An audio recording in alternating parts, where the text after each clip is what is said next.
Subscribe करें हमारे YouTube channel साधना gold को और पाएं वीडियोस सबसे पहले।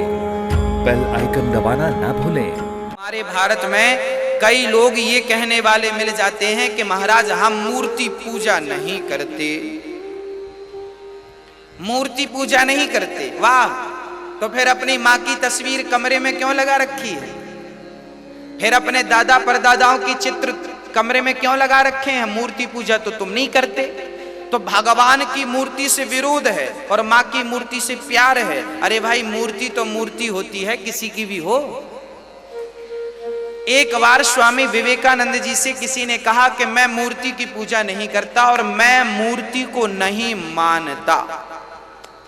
एक राजा ने स्वामी विवेकानंद जी से कहा कि मैं मूर्ति पूजा नहीं करता और मैं मानता भी नहीं हूं। स्वामी जी बोले, बढ़िया है, आप मत मानिए, कौन कह रहा है? तभी स्वामी जी ने देखा कि उस राजा के दरबार में राजा के पिता का चित्र लगा था, जो कि पहले वो राजा थे।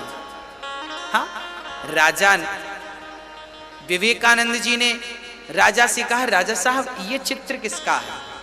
राजा ने कहा, ये मेरे पिता का चित्र है और ये पहले राजा थे, इन्होंने मुझे राजगद्दी दी है।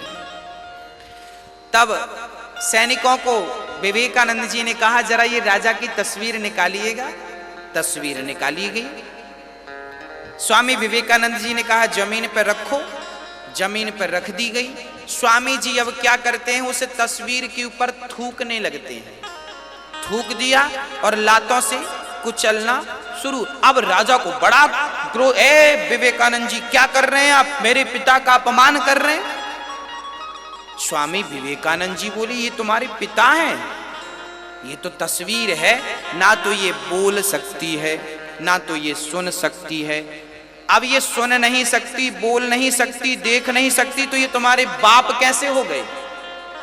राजा ने कहा, ये मेरे पिता की तस्वीर है, आकृति है। जब मैं इस आकृति को देखता हूं ना तो मुझे अपने पिता की याद आ जाती है। तब स्वामी विवेकानंद ने कहा कि तेरे बाप की तस्वीर देखने से तेरे बाप की याद आ सकती है, तो मैं राम का विग्रह, राम के मंदिर जाकर उनका दर्शन करता हूं तो इस विग्रह से मुझे अपने राम की याद आ जाती है। इसमें तुझे प्रॉब्लम क्या है? तू कहता है मैं मूर्ति पूजा नहीं करता। खुद भगवान आप अपने बाप की तस्वीर लगाते हैं ताकि उनको देखने से आपके पिता का स्मरण हो जाए, और भगवान की मूर्ति का विरोध करते हैं।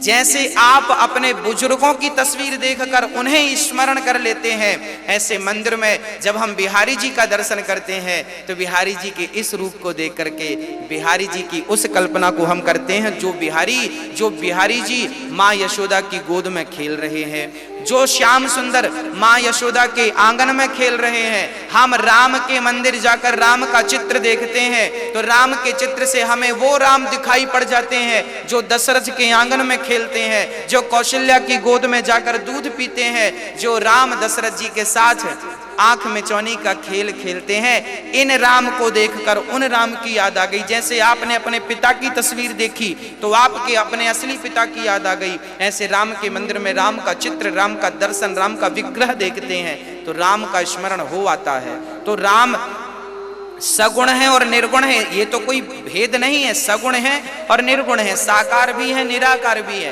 परंतु लोग ये कहते हैं ना, मैं मूर्ति पूजा नहीं करता। अच्छा, जो लोग मूर्ति पूजा नहीं करते या जो मूर्ति पूजा में बिलीव नहीं करते, इन लोगों के घर जाकर देखना, इन्होंने भी अपने शादी के एल्बम बना रखे होंगे। हाँ, जो लोग ये कहते हैं कि हम मूर्ति नहीं मानते, हम मूर्ति की पूजा नहीं करते, वो अपनी शादी का एल्बम बना के रखे होंगे, समय समय पर देखते रहते होंगे। भाई, वो भी तो तस्वीर है, तुम तो मूर्ति पूजा नहीं मानते, अपनी फोटो देख रहे हो, पर भगवान की फोटो से तुम्हें प्रॉब्लम है। अब बताइए, यदि तुम अपनी शादी का एल्बम देख सकते हो, अपनी तस्वीर देख सकते हो, तो हम राम का चित्र देख रहे हैं, इसमें क्या प्रॉब्लम है भाई? क्या दिक्कत है? राम को हम विग्रह, राम का विग्रह बनाकर हम उनकी पूजा कर रहे हैं, क्या दिक्कत है? अरे भगवान श्री राम ने भी जब लंका में चढ़ाई करने वाले थे ना, तो भगवान श्री राम ने भी भगवान शिव का विग्रह बनाया था कि नहीं, शिवलिंग बनाया था, जिसे हम रामेश्वरम कहते हैं। अरे भगवान राम तो चाहते तो कण कण में भगवान का दर्शन कर लेते, पर वो भगवान भी सगुण की पूजा करते हैं। राम जी कहते हैं कि सगुण उपासक परहित निरत नीति दृढ़ नेम, ते नर प्राण समान मम जिनके द्विज पर प्रेम।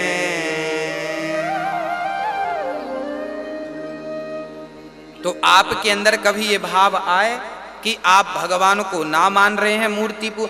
मैं ये नहीं कहता कि निराकार को मत मानिए भाई, जब साकार को मानने लगेंगे तो आप निराकार में अपने आप पहुंच जाएंगे। काखा गाघा का एक बार बोध हो गया तो फिर वो तो बोध हमेशा के लिए हो जाएगा। हाँ, तो सगुण से निर्गुण की ओर जाया जा सकता है।